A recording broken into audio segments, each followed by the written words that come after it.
Buenos días.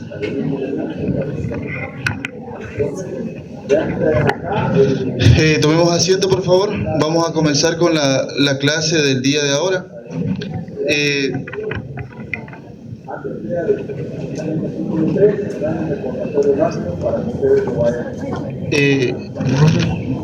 Uno, dos.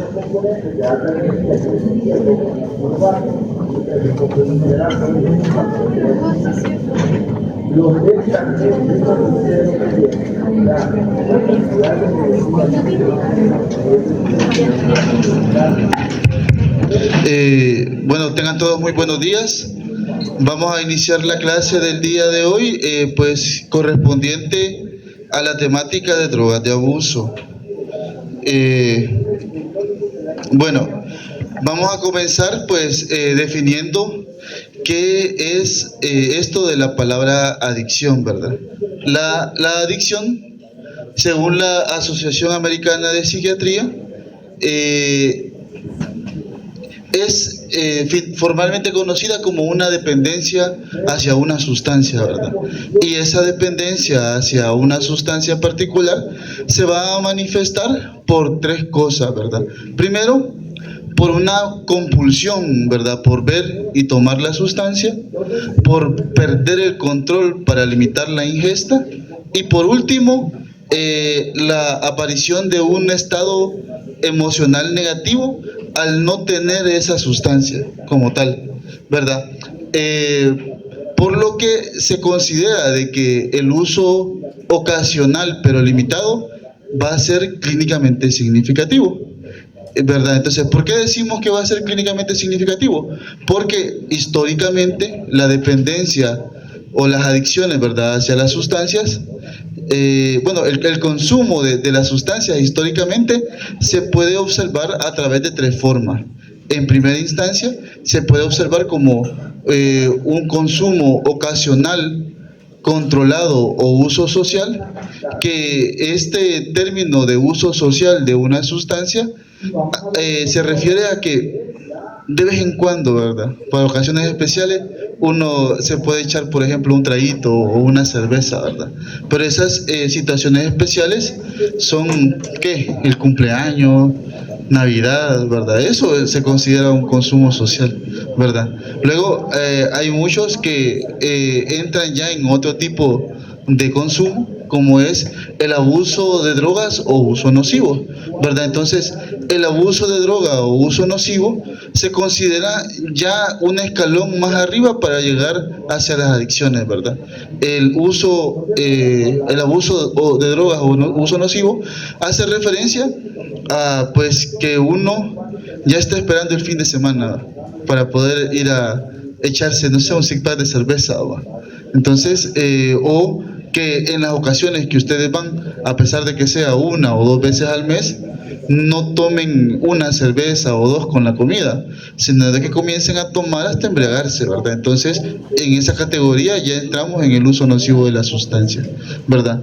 Para, por último, poder llegar a la adicción a la droga, que cuando uno presenta adicción a la droga, se caracteriza por eso, ¿verdad? Por tener dependencia hacia esa sustancia. Entonces, cuando hablamos de dependencia tenemos que entender algunos conceptos básicos sobre el uso de la sustancia. En primera instancia, esto de abuso de drogas hace referencia a cualquier tipo de consumo de una sustancia que difiera del contexto social normal, ¿verdad? Entonces, dependiendo de cada sociedad, así va a ser también el uso, el consumo de la sustancia, porque no es lo mismo ciertas culturas, ¿verdad?, que tienen o pertenecer a cierto grupo en el cual el consumo de una sustancia está pues mal visto, ¿verdad?, a estar en una cultura en la cual todos los cumpleaños hay cerveza, ¿verdad? Para toda actividad que se reúne en familia hay cerveza o alcohol. Entonces todo va a diferir del contexto social en el que se encuentran las personas. Otro término que tenemos que definir es la tolerancia. ¿Qué es la tolerancia? Es la disminución gradual de los efectos de una droga, ¿verdad? Y es por eso, esta misma tolerancia, que las personas van a requerir dosis mayores para poder lograr los mismos efectos a los cuales ellos pues ya están acostumbrados. Entonces cuando se presenta esto estamos hablando de tolerancia. La sensibilización son las repetidas administraciones de un fármaco causan un efecto mayor de una dosis particular, ¿verdad? ¿Qué quiere decir esto de la sensibilización?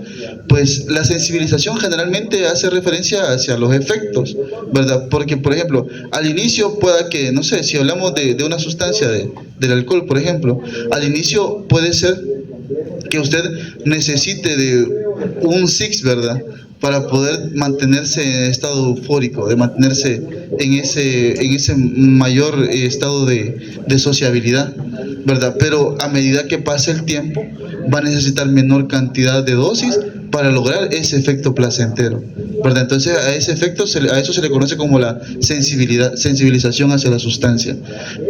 La dependencia en sí es un estado fisiológico alterado que va a requerir la previsión continua de la droga, ¿verdad?, para prevenir la aparición de un síndrome de abstinencia, ¿verdad? Entonces, esta dependencia como tal, antes se le conocía como, bueno, a esta dependencia en el pasado se determinaban dos tipos de dependencia, la dependencia física y la dependencia psicológica, y únicamente a la dependencia psicológica era que se le conocía eso de estar ya en un término de adicción. Pero la dependencia como tal, pues, va a ser tanto psicológica como física, pero va a ser parte siempre de un mismo síndrome de abstinencia, ¿verdad? Y el trastorno por consumo de sustancias en sí va a ser un patrón de consumo inadaptado de una sustancia, ¿verdad?, que se va a caracterizar por esas tres cosas, que el paciente va a presentar pérdida del control de los impulsos al consumir la sustancia, desadaptación social y consumo de riesgo, ¿verdad? Porque cuando entramos ya en el consumo de riesgo es, por ejemplo, que se van a la playa, ¿verdad?, y se ponen bien bolos y vienen de regreso para acá, ¿verdad? A pesar de que uno sabe de que cuando uno consume alcohol, por ejemplo, el riesgo de tener accidentes automovilísticos pues aumenta, ¿verdad? Y no se diga si andamos en moto todavía, entonces el riesgo es aún mayor.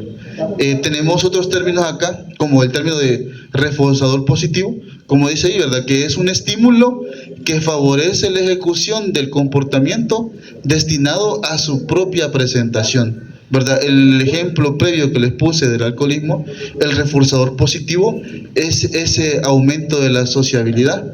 Imaginémonos que somos tímidos, ¿verdad? Si somos personas tímidas y nos tomamos unas 3 cervezas y a partir de ahí comenzamos a ser más sociables, nos sentimos mejor, eso va a funcionar como un reforzador positivo para volvernos susceptibles a volver a consumir la sustancia, ¿verdad? Otro término, reforzador negativo, es lo mismo pero al revés, ¿verdad? Ahí dice de que es un estímulo que favorece la ejecución de un comportamiento destinado a su evitación, ¿verdad? Acá, si nos ponemos siempre en el contexto del alcohol, la famosa goma, ¿verdad? La famosa goma o la resaca sería un reforzador negativo, ¿verdad? De que uno toma y el siguiente día se siente mal. Entonces, a medida que uno entra en el trastorno por consumo de sustancias, uno quiere evitar eso, ¿verdad? Entonces, ¿qué es lo que comienzan a decir las personas? Dicen, no, me voy a echar un traguito para quitarme la goma. Entonces, ahí ya está hablando de un reforzador negativo. Entonces, eso también favorece al seguir consumiendo la sustancia para evitar ese síndrome de abstinencia. Y la adicción como tal, entonces sería eso, ¿verdad? Sería el hábito de quien se deja dominar por el uso de alguna sustancia o por la afición desmedida por ciertos juegos, ¿verdad? Porque no solamente las sustancias son las que generan adicción, sino que también ciertas actividades, como por ejemplo las apuestas, ¿verdad? Entonces, acá les he puesto, ¿verdad?, el manual diagnóstico y estadístico para el diagnóstico de las enfermedades mentales, ¿sí? El reforzador positivo, vaya, si se fijan acá en la definición, son estímulos que favorecen a la ejecución del consumo de la sustancia, ¿verdad? Es un comportamiento en sí, pero en cuanto es positivo, porque favorece la propia presentación del estímulo que lo generó. Por ejemplo, les puse ahí de que, imagínense que somos tímidos, y nos echamos 2 cervezas y comenzamos a bailar, comenzamos a platicar con la gente. Entonces ese comportamiento favorece el consumo de la sustancia, porque yo me sentí bien chivo, de que, no hombre, con dos cervezas yo ya se me quita lo tímido. Entonces es un reforzador positivo porque continúo tomando para volver a presentar el mismo comportamiento. En cambio, en el negativo es todo lo contrario, ¿verdad? Yo continúo tomando para evitar sentirme mal, ¿verdad? En el caso de la goma. Bueno, entonces acá les he puesto el manual diagnóstico y estadístico, ¿verdad?, para las enfermedades mentales. Si se fijan, en esta unidad nosotros utilizamos esta herramienta, ¿verdad?, para poder hacer el diagnóstico de las enfermedades mentales, ¿verdad? Porque como el término de las enfermedades mentales o las enfermedades psiquiátricas están relacionadas con la normalidad, ¿verdad? Cuando una persona se sale del rango de la normalidad, es que podemos catalogarlo como una enfermedad, ¿verdad? Entonces, a través del DSM-5 nosotros podemos observar que existe un patrón problemático de consumo de sustancia que provoca un deterioro o malestar clínicamente significativo, ¿verdad? Y que se va a manifestar por al menos 2 de esos criterios que les presentan ahí, por un periodo de tiempo de 12 meses, ¿verdad? Entonces, para hacer el diagnóstico del alcoholismo, necesitamos un periodo de 12 meses, ¿verdad? Si presenta cualquiera de estos 2 o más de estos comportamientos, entonces estamos ya presenciando un paciente que tiene alcoholismo, ¿verdad? Y dependiendo de cuántos de estos patrones él vaya a presentar, podemos clasificarlo en leve, moderado o severo, ¿verdad? En la parte de abajo se les ha puesto ahí de que es ligero cuando tiene 2 o 3 síntomas, cuando tiene 4 o 5 síntomas es moderado, o si tiene 6 o más síntomas ya es un trastorno grave, ¿verdad?, de consumo de alcohol. Entonces ahí lo revisan en su libro de texto porque tiene bastante letra, ¿va? Entonces, ¿quién es el culpable de que las personas desarrollen adicciones, verdad? El culpable es ese circuito, el circuito mesolímbico, que tradicionalmente se le conoce como el circuito del placer y la recompensa, ¿verdad? Y en este circuito está involucrado la dopamina, ¿verdad? Entonces, si se fijaron en la clase de Parkinson y Alzheimer, cuando vimos Parkinson revisamos de que existen varias vías que pues utilizan a la dopamina, ¿verdad?, como neurotransmisor, y estas vías van a tener diferentes funciones. Recordamos que en el Parkinson la vía estaba relacionada con la modulación de los movimientos. En el caso de la esquizofrenia, como van a ver ustedes en el día de ahora, también la dopamina, ¿verdad?, pero con diferentes diferencias y diferentes circuitos. Y el día de hoy sobre el circuito mesolímbico en específico, ¿verdad? Entonces, también este circuito va a utilizar a la dopamina, y las estructuras involucradas más importantes van a ser el área tegmental ventral y el núcleo accumbens, ¿verdad? Y aparte de ello también sustancias como el hipotálamo, perdón, estructuras como el hipotálamo están involucradas en esto. Entonces, de la dopamina ustedes ya conocen, ¿verdad?, de que es una catecolamina que se sintetiza, ¿verdad?, en la terminal presináptica y posteriormente se libera en la hendidura sináptica para posteriormente pues unirse a sus receptores, y estos receptores, dependiendo si son de tipo D1 o de tipo D2, van a ser estimulantes o van a ser inhibitorios, ¿verdad? Entonces acá les he puesto cómo se relaciona el consumo de comida, ¿verdad?, con la elevación de dopamina. Si se fijan, en este experimento lo que se observó fue la elevación de los niveles de dopamina cuando una persona come, pero los niveles de dopamina al nivel del núcleo accumbens. Entonces, si se fijan, lo que se observaba era de que cuando la persona inicia con el proceso de comer, se elevan los niveles de dopamina en el circuito, en este circuito, por un periodo de tiempo de más o menos unos 40 minutos, ¿verdad? Y posteriormente comienzan a descender los valores.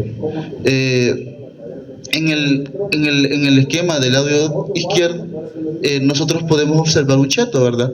Eso fue un estudio que se hizo para medir los niveles de dopamina que se presentaban en el núcleo accumbens con personas que ya habían comido chetos previamente.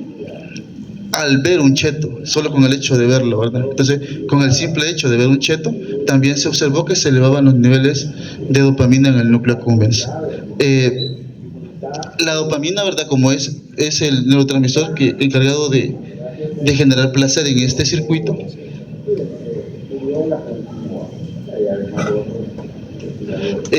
también tiene que ver, ¿verdad?, con el placer.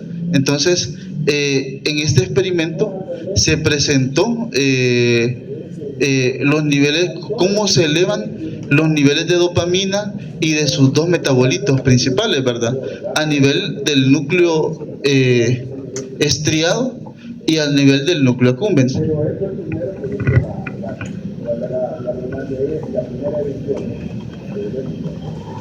Entonces, si se fijan acá, tienen como que tres diferentes gráficos: el correspondiente a la dopamina y el correspondiente a los dos metabolitos de la dopamina. Entonces, en este experimento, que era lo que se planteó, se hizo un experimento en cuanto con ratas, ¿verdad? Tenían dos ratas, un macho y una hembra. El macho, que ya había tenido experiencia sexual previa, se colocó en una cámara, ¿verdad?, de apareamiento durante unos 40 minutos. Posteriormente, en 10 minutos, posteriormente se le presentó una hembra en la misma cámara de apareamiento, pero separados por un cristal, ¿verdad?, durante 10 minutos, y posteriormente se permitió que ellos tuvieran la experiencia sexual por un periodo de 30 minutos, ¿verdad? Y posteriormente retiraron a la hembra y solo dejaron al macho. ¿Qué es lo que se observó? Si se fijan en la parte de acá, podemos observar nosotros del tiempo. Aquí están los primeros 40 minutos en los que el macho estuvo solo en la cámara de apareamiento, ¿verdad? Seguido de los otros 40 minutos, que en 10 solamente estuvo observando a la hembra, el macho, y posteriormente los 30 minutos que realizaron la actividad sexual. ¿Qué es lo curioso de este experimento? Pues que se observó de que cuando se colocó a la hembra enfrente del macho, se comenzaron a elevar los niveles de dopamina en el núcleo accumbens, ¿verdad? Y se elevaron durante el proceso de la experiencia sexual, ¿verdad? Y posteriormente, otro hallazgo interesante fue que los 40 minutos posteriores a cuando se retiraba a la hembra, se mantuvieron elevados los niveles de dopamina siempre, ¿verdad? Entonces, la comida como la experiencia sexual, las relaciones sexuales, ¿verdad?, elevan los niveles de dopamina por cierto periodo de tiempo que es considerado normal, ¿verdad? Entonces, ¿qué es lo que pasa con las drogas de abuso, ¿verdad? Las drogas de abuso hacen prácticamente lo mismo, ¿verdad? Elevan los niveles de dopamina en el núcleo accumbens, ¿verdad? Entonces, de esta manera, lo que se ha observado es de que, a diferencia de la comida, las drogas de abuso elevan los niveles de dopamina en estas estructuras, pero por un periodo de tiempo más largo, aproximadamente de 2 horas, ¿verdad? Entonces, si se fijan en este esquema, podemos observar cómo diferentes sustancias que pues generan adicción pueden elevar los niveles de dopamina, específicamente en la comunicación entre el área tegmental ventral, ¿verdad?, y el núcleo accumbens. ¿Cuáles van a ser estos mecanismos por los cuales las personas van a generar tolerancia y dependencia? Primero, tenemos dos tipos de tolerancia, ¿verdad? En primera instancia tenemos la tolerancia innata, que la tolerancia innata va a depender de variaciones interindividuales preexistentes en la sensibilidad hacia el fármaco, y esa variabilidad en primera instancia va a depender pues de la variación genética, ¿verdad?, y de características farmacocinéticas específicas de la persona, ¿verdad? Entonces esa tolerancia innata va a depender de pues ya en sí pues por nuestra ascendencia, ¿verdad?, de todos los genes que hemos heredado. Y tenemos la tolerancia adquirida, que esta tolerancia adquirida va a ser pues debido a las administraciones repetidas de la sustancia, ¿verdad? ¿Y cómo lo vamos a observar nosotros? Pues si lo observamos en una curva dosis-respuesta, va a ser de que el gráfico se va a desplazar hacia la izquierda, ¿verdad? Entonces, o sea que el medicamento va a ir perdiendo poco a poco la potencia. Entonces, cuando veamos la tolerancia adquirida, vamos a tener dos tipos de tolerancia adquirida: la tolerancia farmacocinética y la tolerancia farmacodinámica. La tolerancia farmacocinética va a aparecer cuando se desarrolla una capacidad aumentada para metabolizar la sustancia o para poder excretarla. Entonces, cuando nosotros desarrollamos que un mecanismo más rápido de metabolización, pues el efecto del medicamento va a ser menor porque va a estar en menor cantidad en plasma por menor tiempo. Bueno, va a estar en su dosis óptima en plasma durante un periodo de tiempo menor, ¿verdad? Entonces, ahí vamos a hablar nosotros de la tolerancia farmacocinética. Y la tolerancia farmacodinámica va a ser debido a adaptaciones neuronales, ¿verdad? Y estas adaptaciones neuronales pueden ser tanto a corto plazo como a largo plazo. ¿Cuándo van a ser a corto plazo? ¿Cuáles van a ser esos cambios neuroadaptativos a corto plazo? Pues pueden ser desde cambios, ¿verdad?, en la liberación y la depuración del neurotransmisor, reducción del número de receptores, conductancia alterada de los canales iónicos, o también modificación en la transducción de las señales, ¿verdad?, cuando se activa el receptor. Acá, por ejemplo, tenemos los cambios que genera el alcohol, ¿verdad?, cuando se une a los receptores tanto GABA como los receptores NMDA, ¿verdad? ¿Hola? Entonces, con el uso agudo del alcohol, esos receptores se ven alterados. ¿Y en qué medida? Como el alcohol potencia los receptores GABA, las alteraciones a corto plazo que se generan son una menor expresión de los receptores GABA, ¿verdad?, para que el alcohol vaya perdiendo el efecto. Y aparte de eso, como el receptor bloquea los receptores de glutamato, ¿verdad?, entonces lo que va a hacer es que se sinteticen todavía más receptores de glutamato, para de esta manera poder compensar a corto plazo los efectos que está produciendo la sustancia, ¿verdad? Entonces, esto mismo va a ser responsable de generar los síntomas aversivos que producen la sustancia, como vamos a ver más adelante. Entonces, el uso agudo del fármaco también en la morfina, pues lo que hace es unirse hacia los receptores de opioides, ¿verdad?, los mu. Entonces, esos receptores opioides lo que va a hacer es disminuir la actividad de la anilciclasa. Y como efecto compensatorio, lo que va a generar va a ser una hipertrofia del sistema de la anilciclasa, ¿verdad? Entonces, ¿para qué? Para poder compensar el efecto que el fármaco está haciendo. Acá tenemos también el uso agudo de la cocaína, ¿verdad? Que el receptor lo que hace la cocaína en sí va a ser bloquear el recaptador, ¿verdad?, el recaptador de monoaminas. Entonces, como mecanismo compensador, ¿qué es lo que se va a generar? Se va a generar pues también un aumento de la expresión de estos recaptadores. Como están bloqueados, el cuerpo sintetiza más recaptadores para volver a compensar los efectos que está produciendo la sustancia. Y los cambios a largo plazo pues van a ser cambios neuroadaptativos que se cree que están relacionados con los procesos de aprendizaje y con la formación de los recuerdos, ¿verdad? Entonces, y de esta misma manera, pues la sustancia de abuso lo que va a hacer es generar modificaciones a nivel del núcleo accumbens para que estos, a través de diferentes estímulos, puedan sobreexpresar receptores a nivel del núcleo accumbens y de esta manera excitarse de más, ¿verdad? Que con poca cantidad de neurotransmisor llegue el fármaco y active en mayor medida a los receptores que están presentes ahí.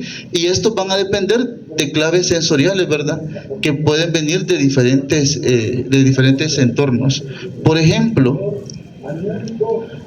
podemos observar acá de que estos cambios que se observan a nivel del núcleo accumbens están relacionados con los mecanismos de recaída. Y estos mecanismos de recaída pues pueden ser estos tres, ¿verdad? Primero, el estrés, ¿verdad? El estrés, que por el simple hecho de sentirse uno estresado, puede ser un estímulo suficiente para que a nivel del núcleo accumbens comience a liberarse dopamina y comience a estimularse los receptores. Entonces, inmediatamente una persona que ya tiene, que es alcohólico crónico, ¿verdad? Se ve sometido a una situación de estrés. Desde antes de comenzar a consumir la sustancia, el circuito de recompensa ya comienza a verse alterado, ¿verdad? Está activado. Otras claves sensoriales, ¿verdad? Por ejemplo, si va a salir con sus amigos, ¿verdad? Con sus amigos que toman. Si él ya no está tomando y le llama a un amigo de él y lo invita a tomar, inmediatamente cuando lo invita a tomar, ingresa con una clave sensorial que permite la activación otra vez de la liberación de la dopamina y por lo tanto nuevamente activar a los receptores del núcleo accumbens, ¿verdad? Y de esta manera pues otra vez activar el circuito de recompensa, ¿verdad? Y la reexposición a la droga también, ¿verdad? Nuevamente puede fomentar el mecanismo de recaída. Entonces, la dependencia y la abstinencia va a depender de eso, ¿verdad? Bueno, la dependencia va a depender de la necesidad de que la sustancia esté presente en el cerebro para funcionar de una manera normal. Y cuando las personas cortan de manera brusca, ¿verdad?, el consumo de la sustancia, se ven envueltos en un síndrome de abstinencia agudo, que también se puede volver un síndrome de abstinencia crónico, ¿verdad?, que el paciente ya va a presentar diferentes sintomatologías a largo plazo y no únicamente a corto plazo. Este síndrome se asocia con una sutil falta de la regulación del aprendizaje, con los impulsos, las motivaciones, la recompensa, y de esta manera pues se fomenta un potencial para volver a la recaída, ¿verdad?, por todas las alteraciones que se han generado a nivel cerebral, de que en sí no se sienta bien en el hecho de estar sobrio. Entonces, se cree, ¿verdad?, de que todo esto que pasa en la alteración, por ejemplo, del pensamiento y del aprendizaje, se ve relacionado con estructuras que están íntimamente vinculadas con el núcleo accumbens, ¿verdad? Y de esta manera, pues, cuando se ve alterado el núcleo accumbens por las sustancias de abuso, se modula la percepción del placer, ¿verdad? Entonces, la percepción del placer va a estar alterada en las personas que consumen sustancias, ¿verdad? Porque, por ejemplo, para las personas normales que no toman alcohol, una comida favorita pues va a ser algo bastante placentero, ¿verdad? Pero en la modulación de esta vía en las personas que padecen alcoholismo crónico, pues como está alterada la percepción del placer, a su vez de ellos va a ser mucho más placentero buscar la sustancia que, por ejemplo, un plato de comida, ¿verdad? Tiene más prioridad la sustancia como tal. Acá les he puesto, ¿verdad?, el riesgo relativo de la adicción. Generalmente existen varias teorías para poder explicar por qué las personas generan adicción, ¿verdad? Tres de las principales que se ven estudiadas son los modelos biológico, psicológico y social, ¿verdad? De los que yo les he estado hablando es del modelo biológico, ¿verdad? Obviamente estamos viendo cómo la biología de la sustancia y cómo afecta a diferentes estructuras cerebrales, pero en los otros modelos, en el modelo psicológico, se plantea también la presencia, por ejemplo, de cierta personalidad de las personas, ¿verdad? La personalidad, su capacidad para regular las emociones, para regular el estrés, ¿verdad? Todas esas todas esas características personales también favorecen a desarrollar o no desarrollar un riesgo de adicción, ¿verdad? Por otro lado, la teoría social de las adicciones también pues trata de explicarnos a nosotros de que podemos desarrollar adicción hacia una sustancia por el simple hecho de nacer en una familia, ¿verdad? Por ejemplo, mi familia en particular, mis abuelos, mis tíos y todo así, son una familia de personas que toman un montón, ¿va? Entonces, en la familia lo ven natural el hecho de tomar alcohol. cosa que en sí pues trae problemas, ¿verdad? Porque siempre hay personas que toman de más, ¿verdad? Que caen en esto de las adicciones con el alcohol. Entonces hay que tener cuidado con eso. Entonces eso nos explica la teoría social, de que la cultura en la que estamos envueltos, de que nuestros amigos, todo nuestro entorno, incluido ciertas cosas que pasan pues en el entorno social, también nos ven influidos en eso, ¿verdad? El hecho de que no haya trabajo, de que la canasta básica esté cara, de que no podamos comprar comida, la pobreza y todo eso también aumenta el riesgo de que uno pueda caer en las adicciones hacia la sustancia. Entonces, así es como comienza el proceso del desarrollo de adicción a una sustancia. Miren, en primera instancia, comenzamos siendo tomadores sociales. Si ponemos el ejemplo del alcohol, comenzamos socialmente, tomando una que otra cerveza, y los factores reforzantes en sí fomentan a que uno siga tomando, ¿verdad? Y al seguir tomando, esto viene escalando, ¿verdad? Poco a poco, hasta llegar al momento en el que a uno ya le da goma, ya amanece con resaca, ¿verdad? Y a partir de ahí, hay personas que ya se cortan la resaca, siguen tomando, ¿verdad? Y caen en el círculo vicioso de la adicción. Posteriormente, las personas quieren dejar de tomar eventualmente. Cuando quieren dejar de tomar, se ven sometidos a diferentes situaciones, y de ahí tenemos dos opciones cuando ya queremos dejar de tomar.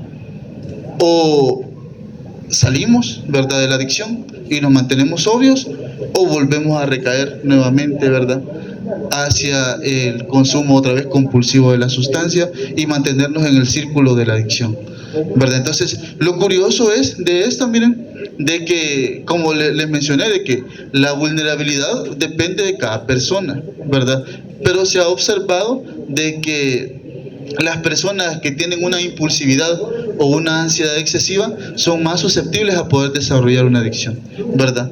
Y también de que las adicciones dependen de factores ambientales y de factores genéticos, ¿verdad? Porque se ha observado de que el riesgo relativo de la adicción se correlaciona también con la heredabilidad. Entonces, si nuestra familia ha tenido problemas de alcoholismo, es bastante probable de que hayamos heredado genes que sean susceptibles a caer en el consumo compulsivo de sustancias. Ahora bien, si hablamos en sí poco a poco de cada una de las sustancias, esto ustedes lo van a revisar así de manera rápida en su libro de texto. Las sustancias, la farmacología propia de las sustancias, nosotros lo podríamos clasificar lo podemos clasificar de dos maneras. En primera instancia lo podemos clasificar según su mecanismo de acción, y lo podemos clasificar también según el efecto que éste provoque. Si lo clasificamos según el mecanismo de acción, tenemos tres grandes mecanismos de acción que hacen las sustancias en sí, ¿verdad? En primer lugar, algunas sustancias de abuso activan a los receptores acoplados a la proteína G. Otros se unen a receptores ionotrópicos y canales iónicos, ¿verdad? Y otros fármacos que se unen a los transportadores y los bloquean, ¿verdad? Como la cocaína, el ejemplo práctico del último. Entonces, según su mecanismo de acción, en esas tres categorías pueden entrar las sustancias de abuso.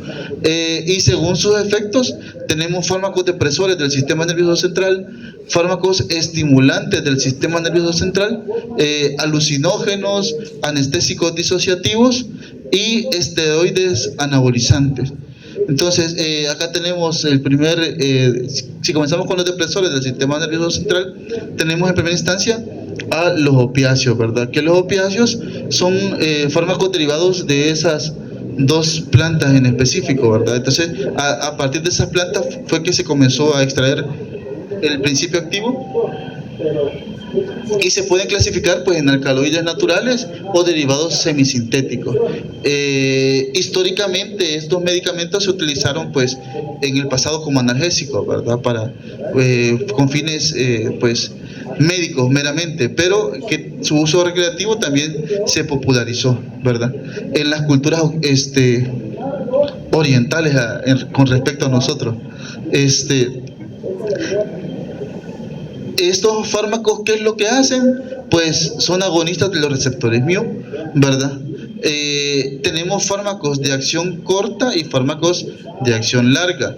Los que son fármacos de acción corta de estos opiáceos van a tener un mayor potencial de desarrollo de adicción. ¿Por qué? Porque están mucho más tiempo en el plasma, perdón, por un periodo más corto en el plasma, y sus efectos van a ser mucho más rápidos. Otros, como la metadona, su semivida va a ser más larga y por lo tanto el pico del fármaco no va a ser pues tan rápido, ¿verdad? Y por lo tanto sus efectos eufóricos no van a ser no van a ser menos euforizantes, ¿verdad? Y por lo tanto son estrategias que más adelante vamos a observar que se pueden utilizar para el tratamiento de las adicciones. De las acciones farmacológicas inmediatas, ¿verdad? Lo que generan en sí estos opioides son una sensación placentera muy intensa y muy breve, ¿verdad? Y ese va a ser el mecanismo reforzador positivo que generan estas drogas de abuso.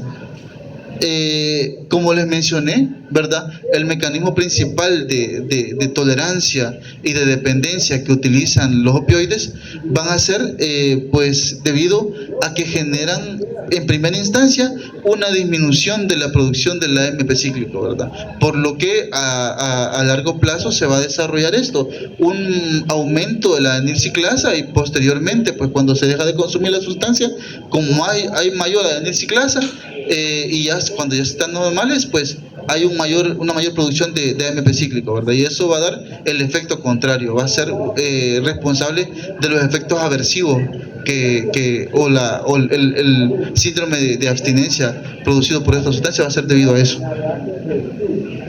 El segundo grupo que tenemos acá están los cannabinoides, ¿verdad? Los cannabinoides en sí son sustancias que son ilegales en ciertos países, ilegales en otros, ¿verdad? En el nuestro, pues, obviamente es una sustancia ilegal, ¿verdad? De estos fármacos son las drogas ilegales más consumidas a nivel mundial, ¿verdad? Y de estos medicamentos en sí, tiene dos principios activos, ¿verdad? El THC, que es el tetrahidrocannabinol, y el CBD. De estos, el THC va a ser el responsable de los efectos a nivel psicológico, ¿verdad? Los efectos que van a generar la adicción. Y el CBD se ha visto de que es una molécula estudiada para diferentes tipos de fines, ¿verdad? Porque en la farmacología hay fármacos derivados del CBD que se utilizan, por ejemplo, para el tratamiento del vómito, para el tratamiento de las náuseas, el dolor neuropático y para la anorexia, ¿verdad? Pero en otros países están disponibles. El mecanismo de acción, pues, son agonistas parciales de los receptores CB1 y CB2, estos receptores son receptores acoplados a la proteína G, ¿verdad? Entonces lo que van a hacer es inhibir la adenilciclasa y activar la MAP-cinasa, ¿verdad? De su farmacocinética, se absorbe fácilmente por las vías respiratorias y alcanza rápido el sistema nervioso central, ya que es una molécula bastante liposoluble. Dentro de sus acciones farmacológicas inmediatas, los efectos reforzantes positivos que presenta esta sustancia son eso, de que presenta euforia y bienestar, relajación, locuacidad y aumento de la sociabilidad. Entonces, por ello es de que esta droga de abuso puede presentar potencial adictivo, ¿verdad? Aunque es menor que otras sustancias, es menos marcado que otras sustancias, pero sí puede presentar porque sus efectos positivos reforzadores son en cierta medida débiles. Aunque la exposición crónica parece generar cambios adaptativos, ¿verdad? Que pueden desencadenar un síndrome de abstinencia leve. Ese síndrome de abstinencia se presenta como irritabilidad, ansiedad y, aparte de ello, trastorno del sueño. El alcohol etílico es la sustancia, pues, que es legal actualmente, ¿verdad? Y es la que más se consume y por lo tanto tiene mayor riesgo de presentar, pues, un potencial adictivo. Se ha observado de que con esta sustancia de abuso el riesgo tiende a aumentar después de que la persona, pues, ha iniciado a consumir la sustancia. De este fármaco, bueno, el alcohol en sí lo que hace es ser un modulador positivo del GABA, ¿verdad? El GABA A específicamente. Y aparte de ello también tiene otras funciones sobre otros receptores, ¿verdad? Ya que tiene a inhibir a los receptores de glutamato de tipo NMDA y modifica también la función de otros receptores, como los receptores de serotonina y los receptores nicotínicos. En sí, la farmacocinética es que el medicamento se absorbe por vía oral, ¿verdad? Y del 2 al 10% se elimina sin modificaciones a través de la vía urinaria y a través de la vía pulmonar, ¿verdad? En base a eso es de que se pueden hacer los test, ¿verdad? El alcoholímetro, para poder medir la cantidad presente de alcohol en la sangre.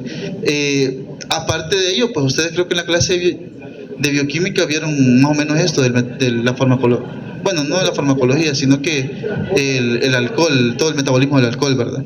Y el metabolismo del alcohol se realiza a través de dos enzimas, ¿verdad? Principalmente. En primera instancia, a través del alcohol deshidrogenasa, que al metabolizar alcohol lo transforma en acetaldehído, y este acetaldehído va a ser responsable de los efectos tóxicos que produce el alcohol, ¿verdad? Todas esas náuseas, vómitos que produce el alcohol es debido al acetaldehído que se produce. Entonces, para transformar ese acetaldehído en acetato, ¿verdad? Se utiliza la aldehído deshidrogenasa. Entonces, gracias a la aldehído deshidrogenasa es de que se revierten todos esos efectos producidos por el acetaldehído, ¿verdad? Derivado del alcohol.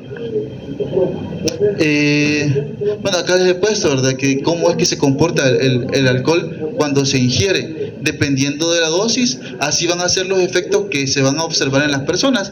Con consumo inicial de alcohol en las primeras copas, hay un aumento va a producir desinhibición, aumento de la locuacidad, ¿verdad? Y aumento de la sociabilidad, que van a ser los principales efectos de por qué las personas comienzan a tomar, ¿verdad? Y a medida que va pasando el tiempo y se sigue consumiendo más alcohol, se llegan a etapas de embriaguez, ¿verdad? Que se van a observar como cambios en el estado de ánimo, alteraciones en la atención, la memoria y alteraciones y tendencia al sueño, ¿verdad? Y ya con niveles sanguíneos de 2 a 3 gramos por litro se presentan síntomas de intoxicación, ¿verdad? Que se van a observar como ataxia, temblor, irritabilidad, estupor e hipotermia, ¿verdad? Que dependiendo de si se excede de la cantidad de alcohol que se toma, se puede llegar al coma etílico. Los mecanismos de tolerancia, pues los síntomas aversivos es responsabilidad gracias a los receptores de glutamato que se inhiben, ¿verdad?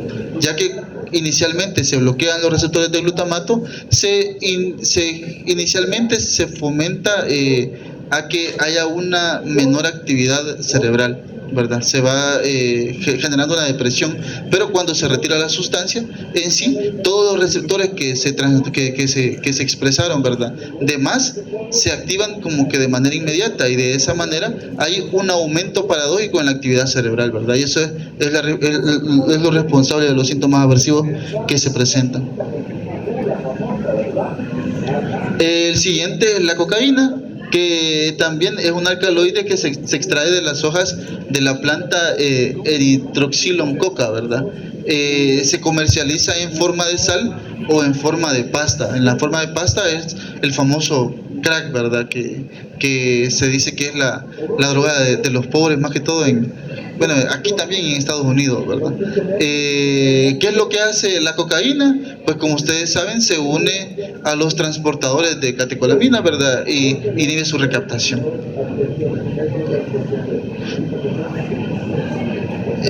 La farmacocinética, este medicamento se usa por vía inhalatoria, ¿verdad?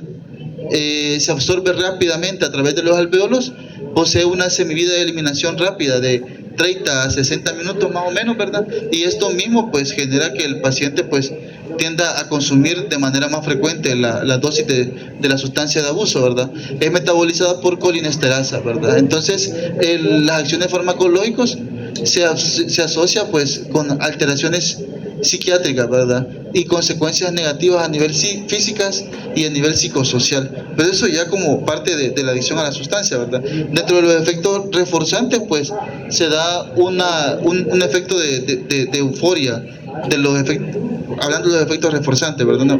Hay un aumento de la euforia, hay locuacidad y profundos sentimientos subjetivos de bienestar, incremento de la actividad motora y disminución de la ansiedad.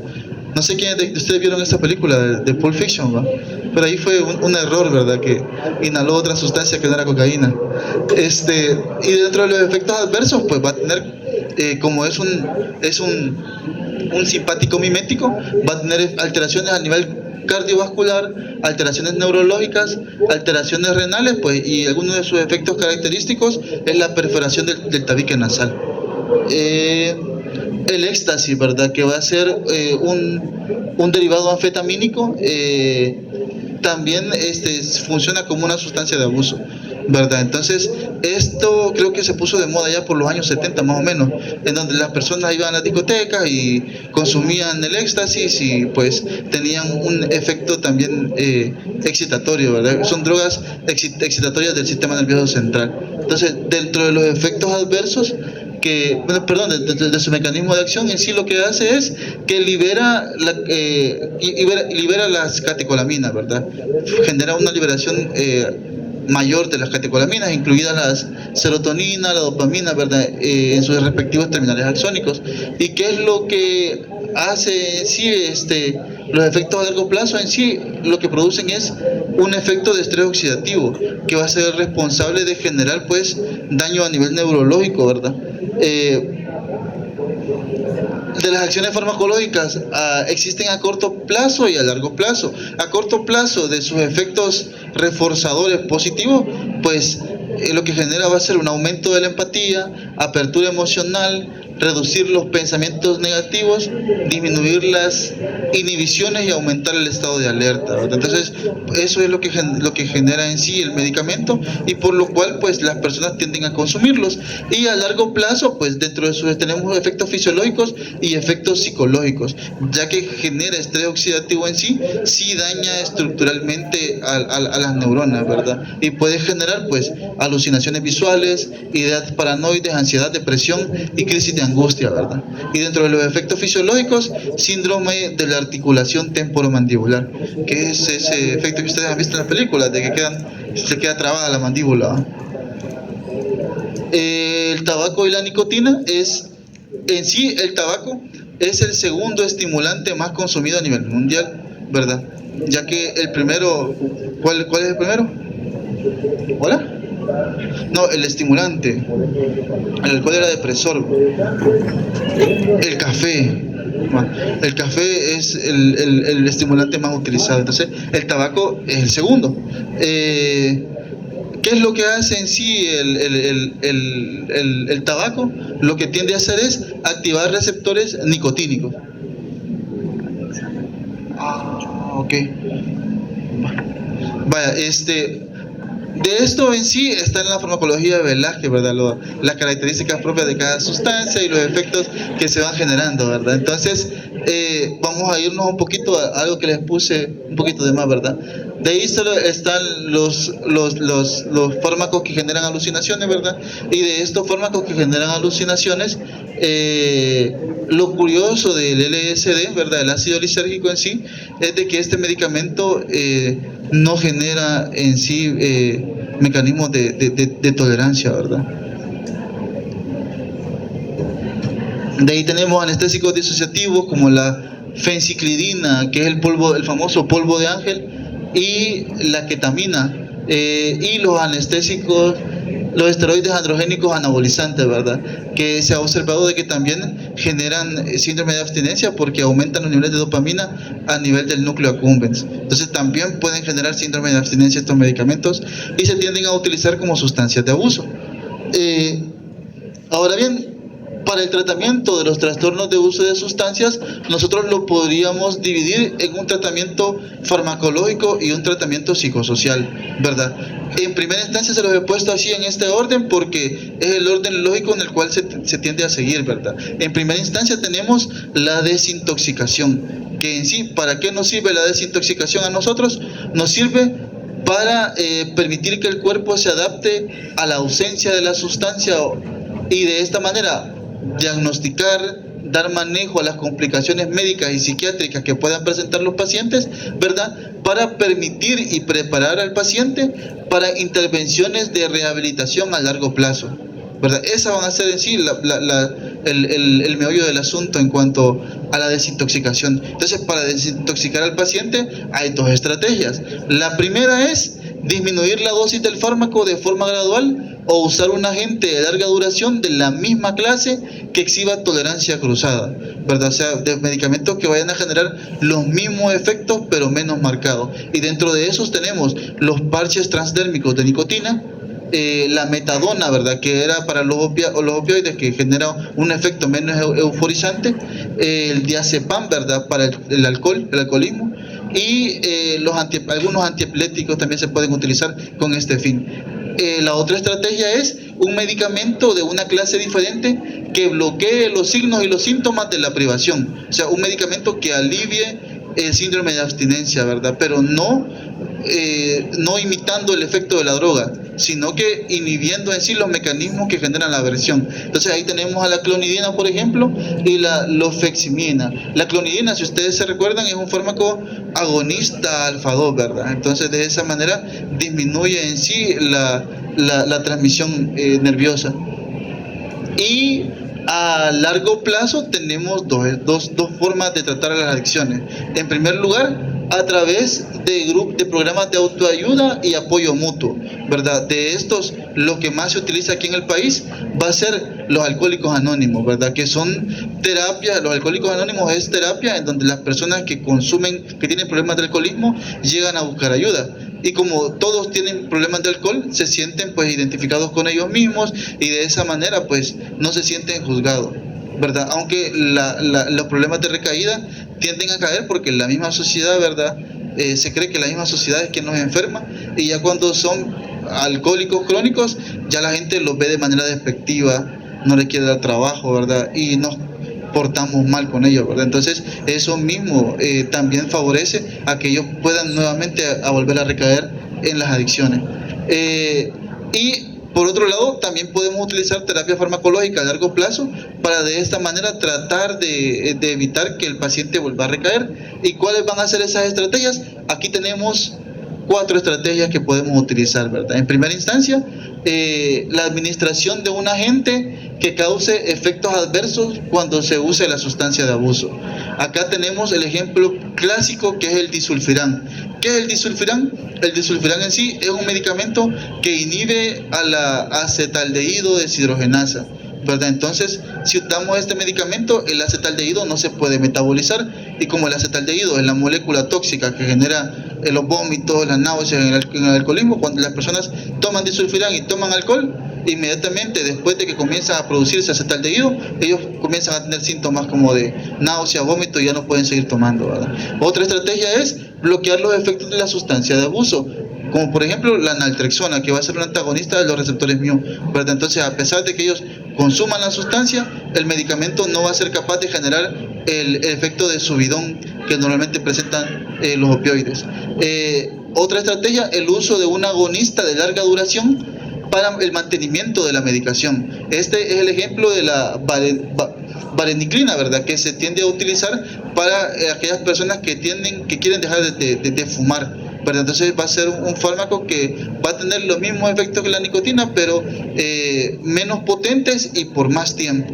La última estrategia, prevenir la disforia a largo plazo y los mecanismos de recompensa disfuncionales comunes en adictos que acaban en entrar en abstinencia, ¿verdad? Entonces, este ya tiende a ser a nivel central, ¿verdad? En sí, poder prevenir que se comience a liberar dopamina cuando el paciente se ve sometido a una situación de estrés o una actividad sensorial que fomente la liberación de dopamina. Y ahí tenemos el caso del bupropión, ¿verdad?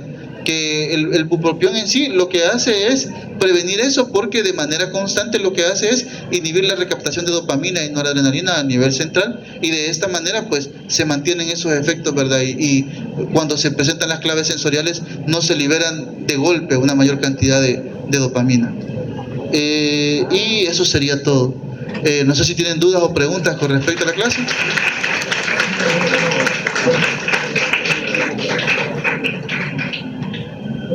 ¿Dudas? ¿Preguntas? Ajá.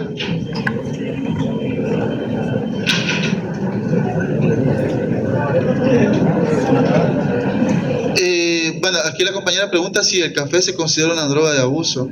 Pues en sí,